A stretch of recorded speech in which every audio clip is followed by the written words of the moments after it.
evening and welcome to ABC4 News at 5 o'clock. I'm Sarah Murphy. And I'm Brian McElhatton. Good to have you with us tonight. We are on day 3 now of a partial government shutdown. Comes less than 3 months after the longest government shutdown in U.S. history. So what does this mean, and will it have any real impact here in Utah? What does that look like? ABC4's Bayan Wang breaks it down. Employees have been furloughed during this current partial government shutdown, and that nearly 14,000 air traffic controllers are currently working without pay. But if this government shutdown is extended, impacts to federal agencies like the TSA are going to be even more apparent. But it's important to note that House Speaker Mike Johnson believes that the House is going to pass this deal through by tomorrow night. Since October, we've gotten 6 of the House bills passed in the Senate. So half of the bills are done. Now there's 6 more to go, and Utah Republican Congresswoman Celeste Maloy says they're on track to swiftly pass them through. 6 bills that are left include Homeland Security. That's the controversial one. The other 5 I'm expecting to pass tomorrow. The partial shutdown stems from Democratic pushback on funding for the Department of Homeland Security following the fatal shooting of Alex Preddy.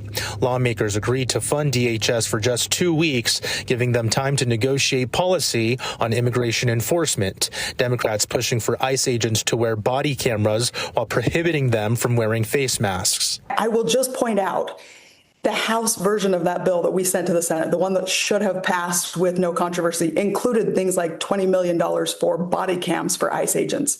So a lot of the things people are asking for are actually already in the bill.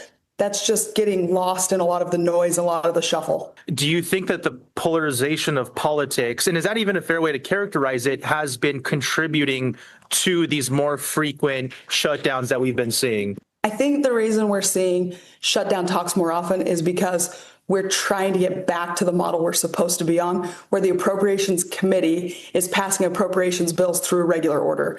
We haven't done it for a long time.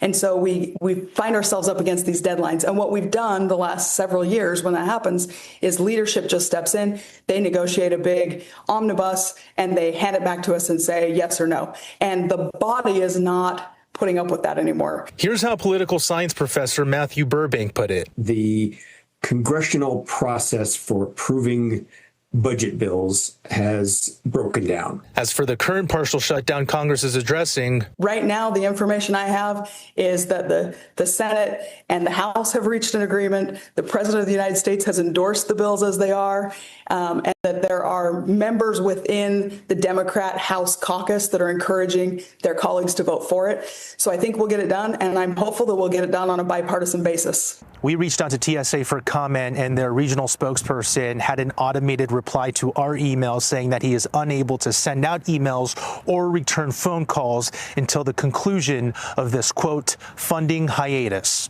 In Salt Lake City, I'm Bayan Wang, ABC4 News.